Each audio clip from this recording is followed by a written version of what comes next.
Hey guys, this is Matt Young again. Another harrowing adventure of SkyBone Mountain.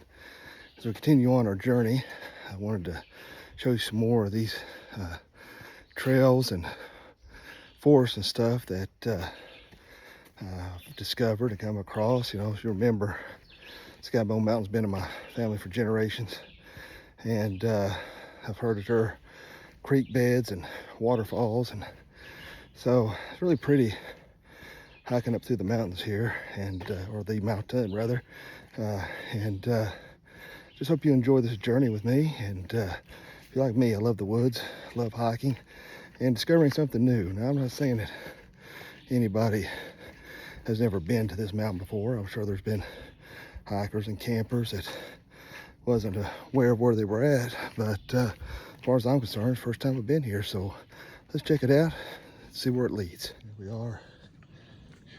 Tell you what, I'm so sick of running through spider webs every time I come through here, trying to find something new. Apparently this is spider heaven. And if I told you last time, I eat spiders with a passion. So there's a marker there. Just saw that somebody put. So somebody's been through here, hasn't they? So let's go ahead and maybe somebody marked it so they wouldn't lose their way or something up in here. It's pretty dense, as you can see, and it's really pretty.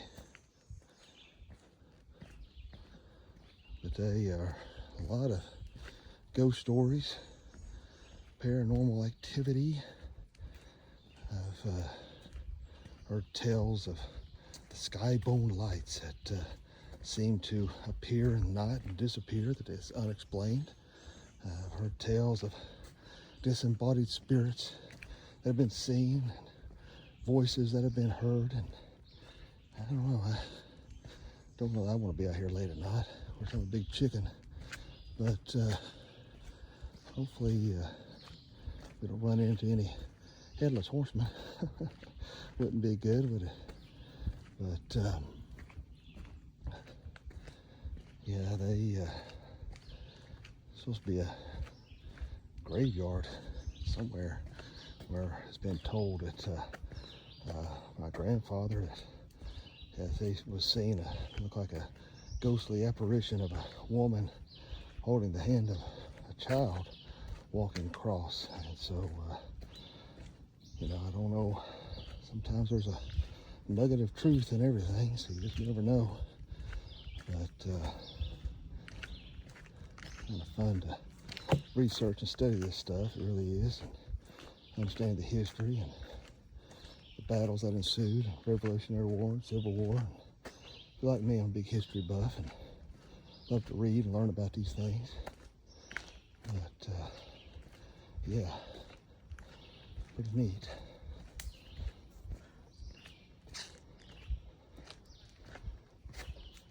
Heard tales of feral people living in Appalachia, these mountains. I don't know if that's true or not, but I have heard many tales of such things.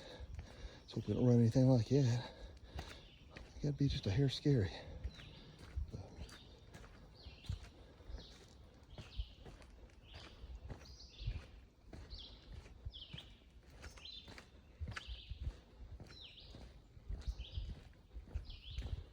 Cool if we found Bigfoot, wouldn't it?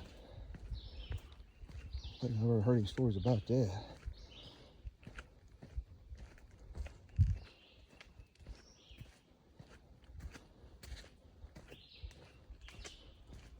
As you can see, it's pretty dense, wooded area. Trying to hike through and look at.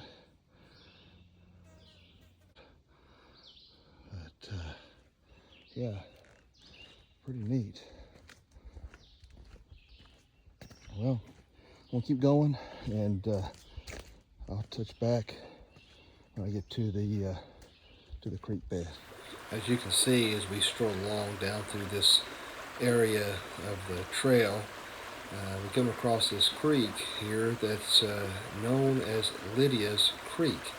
very interesting story in regards to this. Of course, you can see it's pretty overgrown here. Not a lot of foot traffic comes through here, but story goes that during the Civil War era, that there was two people who were madly in love, and unfortunately he had to go off to war, and he wrote her regularly, and they were pledged to be married. And unfortunately, he was shot and killed. As to what side of the, I don't know if he was Union or Confederate, but he was shot and killed. And because she was so distraught in hearing this news, that she come down here, and she went to go towards the water. She slipped and fell on the rock. She was really upset and crying, obviously, and she slipped and she died. And so they now call this Lydia's Creek, and they say on particular certain moonlit nights that you can actually see her ghost strolling along through these very woods that we're looking at right now. Here we find ourselves going down yet another trail, and come across another creek. And from what I understand, there's a history of the Confederate regiment who would stop here and water their horses on their way to battle here at SkyBone Mountain. And there has been found artifacts and things to substantiate that. The fact that I think there's some Confederate bullets and things that were found. And you can see it's a very beautiful area. In fact, I think they used to camp in this area. And it's just a beautiful area that you can see and look at, and full of rich history, and it's just a beautiful creek. It'd be neat to go back in time to see it in its heyday. But as the Confederate troops were watering their horses, there were Union spies who were in amongst them that they didn't know about, and they attacked, and many were lost their lives right here in this very area.